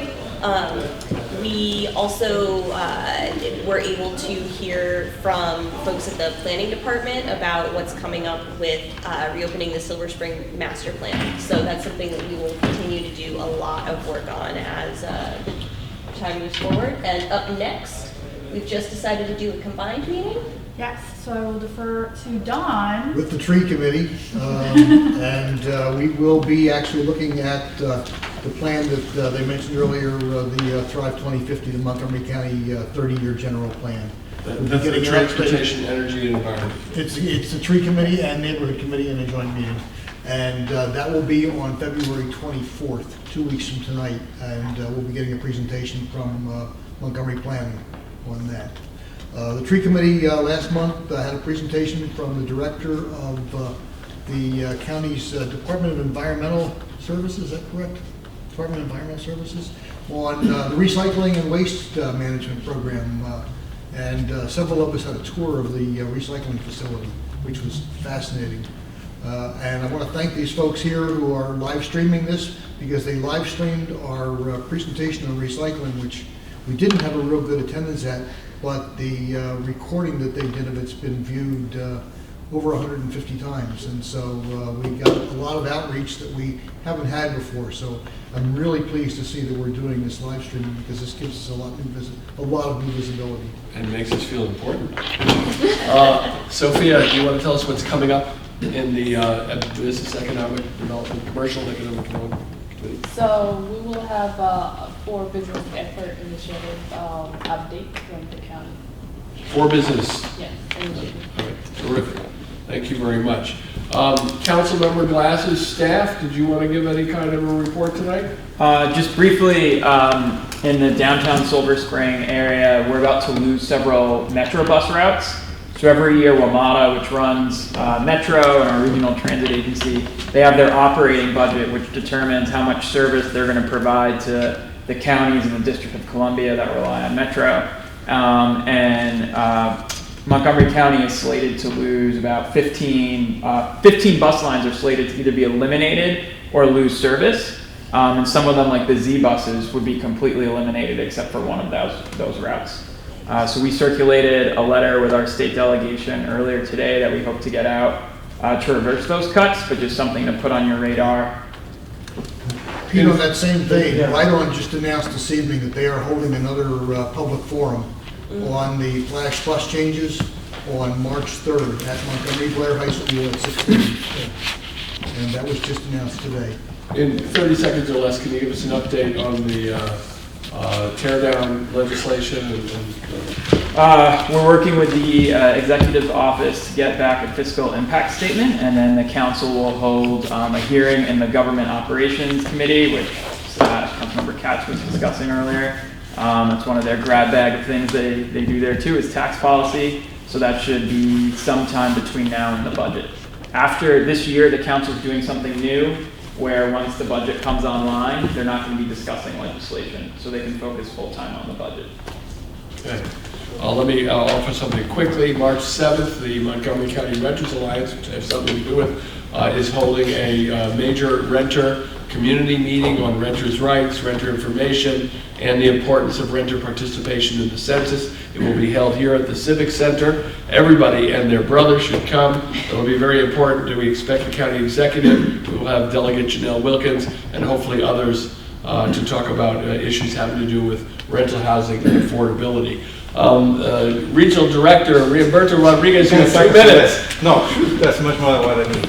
So to finish it up on an upbeat, literally, I just want to share with folks that remember that the regional area is not just downtown, and encompasses everything from Rock Creek Park on over to Prince George County, includes Four Corners, Tacoma Park, and this is February, even though it doesn't feel like it sometimes, but it's February. Do know that this spring, summer, fall, the the amount of music that's going to be around the regional area, this is no small point because it really affirms, we were just named, Silver Spring was just named Maryland's #1 city, even though we're not a city, but that's besides the point, for millennials. And so it's, the amount of music going on in our area is very indicative of the upbeat nature of the area. I just heard from the folks at Sligo Golf Course that they're going to introduce a regular series this year, building on what they've done last year. Those of you that live downtown, if you haven't visited the American Legion, Post 41, amazing music spot. The Blairs, who's going to be doing some music, and we're going to be doing, connecting our a blues festival week at the end of June to our jazz festival week at the end of August. And while this sounds like fun and music and ha ha ha, it has a serious economic development component to it. It has a serious angle to it as to why people live in Silver Spring, and it has a serious relationship to the whole affordability question, because we want people to live in the area to be able to really enjoy these things. So just wanted to end it on that update. Okay, is there any new business from any board member or anybody in the audience that you'd like to bring up this evening? We have 1 minute for you to do that. Anybody? I just wanted to follow up on the article. Is there any follow-up that we can do or that we want to do as a board in terms of a letter or something else? On the lady who's being evicted? Correct. I promise you I won this one. Let me know how it happened. We're involved. There's more to that story, I can assure you. But it involves a woman being evicted from her apartment with 30 days notice after 7 years in her apartment with children, single mom, because she was caught by a county police officer in her parking lot smoking a cigarette as she got out of her car. That was all. The property manager has come up with all kinds of other accusations against her, and we've asked to see them, and they have not produced them yet. So I think it will be resolved. I can say with some pride that our new director, or deputy director for housing, actually has a different attitude about these things and is more supportive of renters. And we will get to the bottom of this, and it will be resolved. But if it is not, I will call on everybody to help, because it's very unfair. Police officers working off duty in positions where their power intimidates the people that they're supposed to be around. I would like to hear about it again, and I know you have a good in on those things, because that's wrong, and I would be happy to weigh in on that as the CAB. This board may certainly raise it as an issue, sir.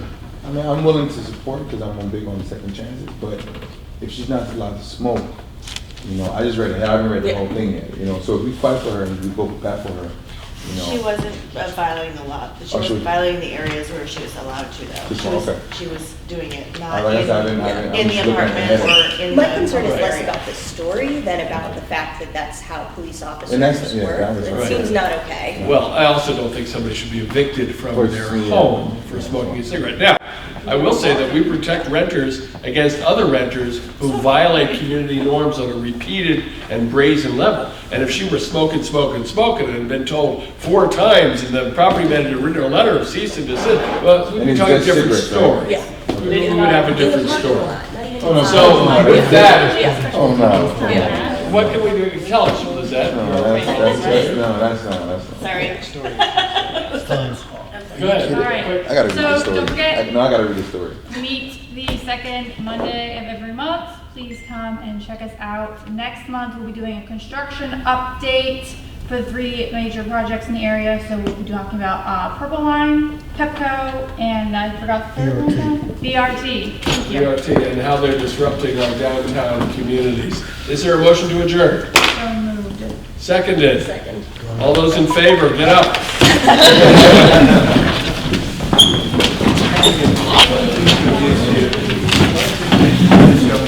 Hey,